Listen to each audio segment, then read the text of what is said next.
Hello students, இந்த வீடியோல பாவை பாலிடெக்னிக் காலேஜ் பத்தி full detail review with one வீடியோல பார்க்கலாம். and அதுக்கு முன்னாடி தமிழ்நாட்டில் இருக்கக்கூடிய இந்த ஒரு பிரைவேட் காலேஜில் உங்களுக்கு அட்மிஷன் வேணும் அப்படினாலும் சரி தாராளமாக ஸ்கிரீன்ல தெரிய நம்பர் கான்டாக்ட் பண்ணுங்க. இப்போ வாங்க வீடியோக்குள்ள போலாம்.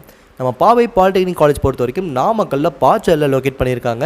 இந்த காலேஜில் என்னென்ன கோர்சஸ்லாம் ஆஃபர் பண்ணுறாங்க அப்படிங்கிறத பார்க்கலாம். இந்த காலேஜை பொறுத்த வரைக்கும் டிப்ளமோ கோர்சஸ் பொறுத்த வரைக்கும் automobile engineering, agriculture engineering, biomedical engineering, computer science and engineering, civil engineering, electronics and communication engineering, electrical and electronic engineering and mechanical engineering and அது போக பார்த்திங்க அப்படின்னா ஃபிசிக்கல் எஜுகேஷன். இந்த கோர்சஸ் எல்லாமே பார்த்திங்க அப்படின்னா நம்ம பாவை பாலிடெக்னிக் காலேஜில் டிப்ளமோ கோர்சஸ் ஆஃபர் பண்ணுறாங்க.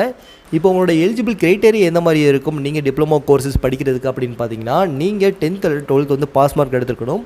இப்போ நீங்கள் 10th மட்டும் கம்ப்ளீட் பண்ணியிருக்கீங்க அப்படின்னா வந்து நீங்கள் 3 years வந்து பாலிடெக்னிக்கில் வந்து படிக்கிற மாதிரி இருக்கும், டிப்ளமோ கோர்ஸ் எடுத்து படிக்கிற மாதிரி இருக்கும். இதுவே வந்து நீங்கள் 12th கம்ப்ளீட் பண்ணியிருக்கீங்க அப்படின்னா வந்து அதில் மேக்ஸ் குரூப் எடுத்திருக்கீங்க அப்படின்னா உங்களால் வந்து 2 yearsலேயே வந்து பாலிடெக்னிக் டிப்ளமோ கோர்சஸ் வந்து கம்ப்ளீட் பண்ண முடியும்.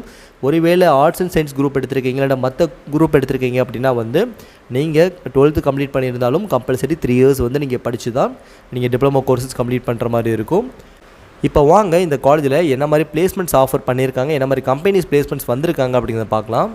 நம்ம பாலிடெக்னிக் காலேஜஸ் பொறுத்த வரைக்கும் பார்த்திங்க அப்படின்னா நோக்கியா கம்பெனியாக இருக்கட்டும், ஏசிடியாக இருக்கட்டும், டிவிஎஸ்ஸாக இருக்கட்டும், அசோக் லைலாண்டாக இருக்கட்டும், இந்த மாதிரி டாப் எம்என்சி கம்பெனிஸ் பிளேஸ்மெண்ட்ஸ் வந்திருக்காங்க. ஸோ பிளேஸ்மெண்ட்டுக்கு ஒன் ஆஃப் த பெஸ்ட்டான காலேஜ்னே சொல்லலாம்.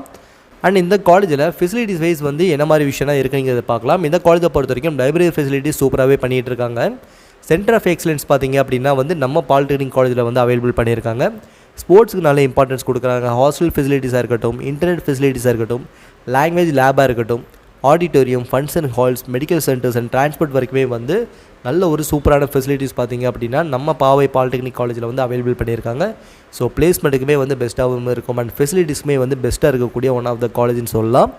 இப்போ நீங்கள் எடுக்க போகிற டிபார்ட்மெண்ட்டுக்கு எவ்வளோ ஃபீஸஸ் போயிட்டு இருக்குது அண்ட் பாவை பாலிடெக்னிக் காலேஜில் மற்ற வேறு எதுவும் டவுட் இருந்தாலும் சரி தாராளமாக ஸ்க்ரீனில் தெரிய நம்பர் காண்டாக்ட் பண்ணுங்கள். நாங்கள் அட்மிஷன் கைடன்ஸ் பார்த்திங்க அப்படின்னா ஃப்ரீயாகவே ப்ரொவைட் பண்ணிகிட்ருக்கோம். இந்த மாதிரி யூஸ்ஃபுல்லான வீடியோஸ் வேணும் அப்படின்னா நம்ம சேனலை சப்ஸ்கிரைப் பண்ணுங்கள். அண்ட் தேங்க்யூ ஃபார் வாட்சிங்.